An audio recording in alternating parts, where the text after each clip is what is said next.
Okari nasai minasan. Today we're gonna talk about Kamen Rider Gotchard episode 29. This is a really fun episode, and partly it is because of three little detail that we actually saw in this episode. On hindsight, you might think that this episode is kind of like a conclusion arc to the village episode. There's nothing much to it, and right from the get-go, I also thought something similar until I really sit down and really think about what this episode actually showed us in the story-wise. Okay, so this episode showed us a really interesting thing which we haven't seen for a long time, which is the Chemy and something on the wall itself. That is not Chemy, a kitsune, a deity of the land, actually working together to save the village itself. So in this way of storytelling, it is kind of like slowly telling us that the Chemy is capable of so much more. The Chemy is so much more capable than we actually thought. They are able to interact with deity, with ghosts and all the stuff. So I am hoping that we actually get to see more of this type of story moving forward, where the Chemys actually works with something else to help humanity, but they might get misunderstood and something like that. And this is kind of the story of Chemys. Like from first episode, they are excited, they are misunderstood. So right now we need stories where people misunderstood them for their intention, but at the end of the day, we actually learn that, hey, what they are actually doing is for the good of humanity, something like that.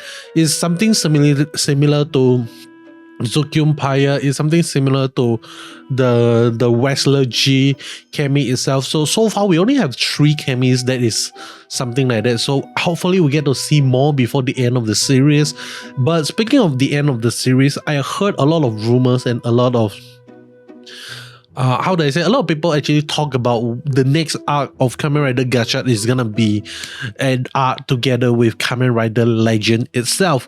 This is a really good news for me because I really love Kamen Rider Legend, but at the same time it also gave me a little bit of concern, which is like, how are they gonna handle the power balancing, the power scaling of Kamen Rider Legend itself? Because if he's just appear and he is so strong, he's just gonna like take down everyone very easily, and then it's just gonna make the entire show so boring, because you're like, you know for a fact that Legend is gonna fix things, don't worry about it.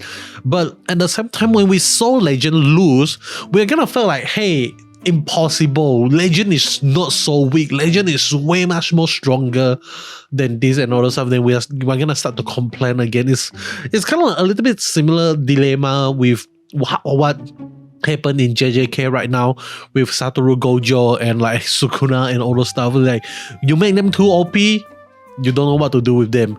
Like, if you make them OP but you make them lose, then people is gonna call them a fraud, something like that. Okay, so I feel like it's very hard to juggle the power of Legend, especially when you put it together with Gotchard itself. So it's like, if Legend come to the story of Gotchard, is the final form of Gotchard gonna be stronger than Legend?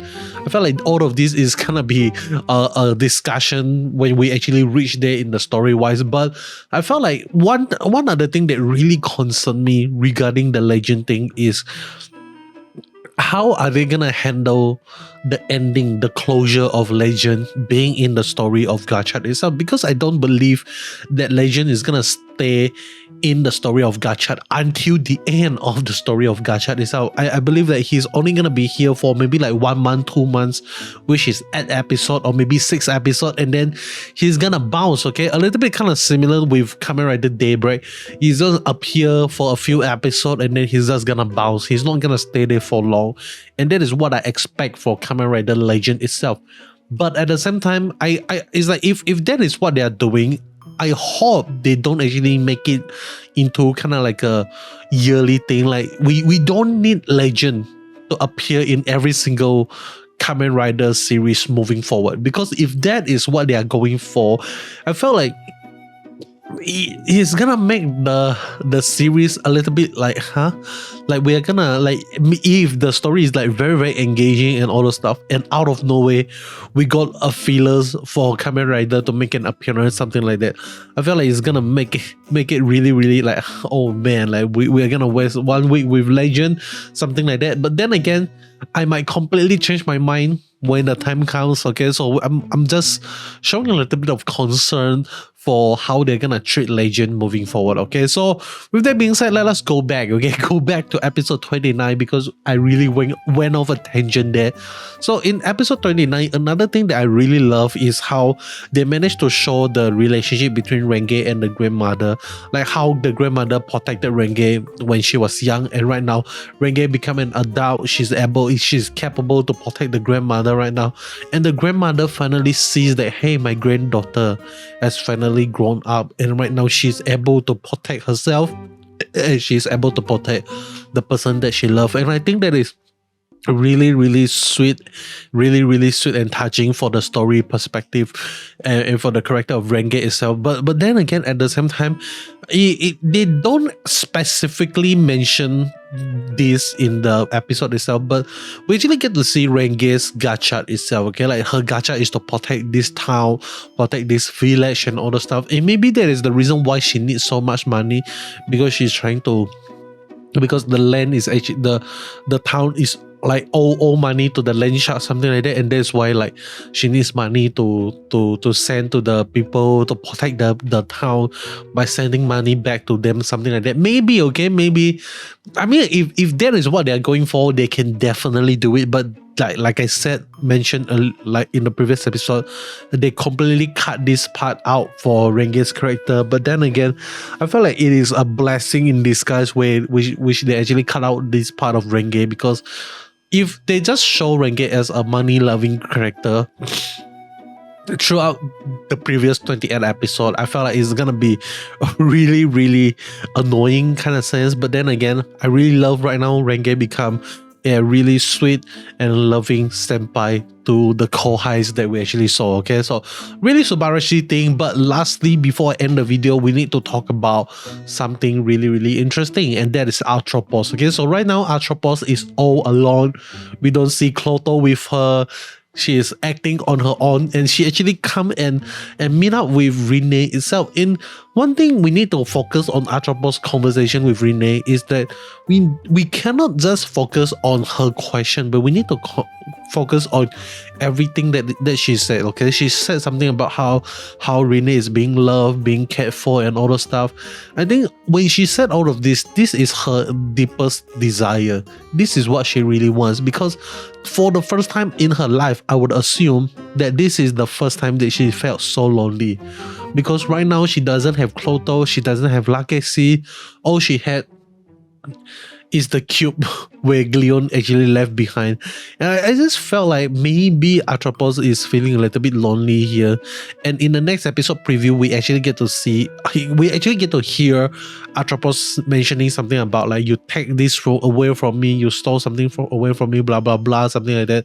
So we are not sure what is gonna happen. What is the plan moving forward for Atropos? Is she gonna become the good guy? Is he gonna join the dark side once again, like stand firm on her decision to be the dark one? We are not sure, okay, but right now there's a lot of potential for the Abyssal Sister to become good, because I feel like they're really really going hard on using the Abyssal Sister as promotional character, and even like allowing them to go on different shows to promote the show itself. So if they actually choose to end the Abyssal Sister so fast, so early on in the story, is gonna be really really like, I feel like it's a mistake. Okay, so one way they can actually choose to change the story for the Abyssal Sister is to really make them into the Kamen Rider itself. They can join the good side, they can become good guys, something like that. And it might be too late. Okay, we might write a kind of like a really sad but good guy story, which is like they choose to be the good guy, but it's too late because they are not human. They are just like humanoid homunculus, something like that. So by the end, when they finally decided to be good, they realized that their life force is ending and they're dying, something like that. Maybe that's how the story is gonna go. Just a theory, just an idea.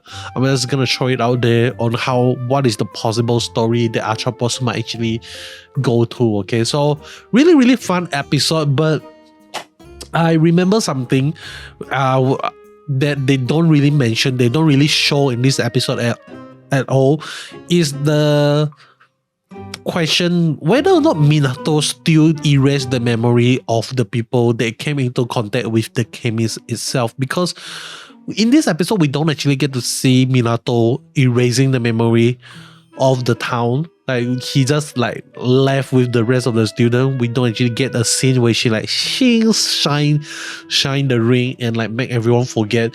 Usually they make it a point to really show us that, hey, the people forget, the people doesn't remember all these things.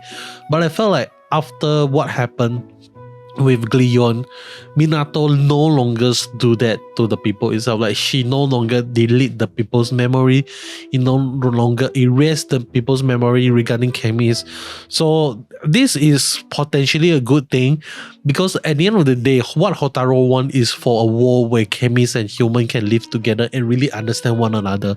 So this is slowly building up to that ending that we are hoping for. Okay, so really exciting thing that we are gonna see in the next episode. Romeo and Juliet, we're gonna get a little bit of school play. We're gonna see a new female character, and she appeared also in Paradise Regained, and she is like easily one of the most like eye-catching thing in Paradise Regained, and right now we get to see her in Gotchard, which is Subarashi. Okay, so that is all from us.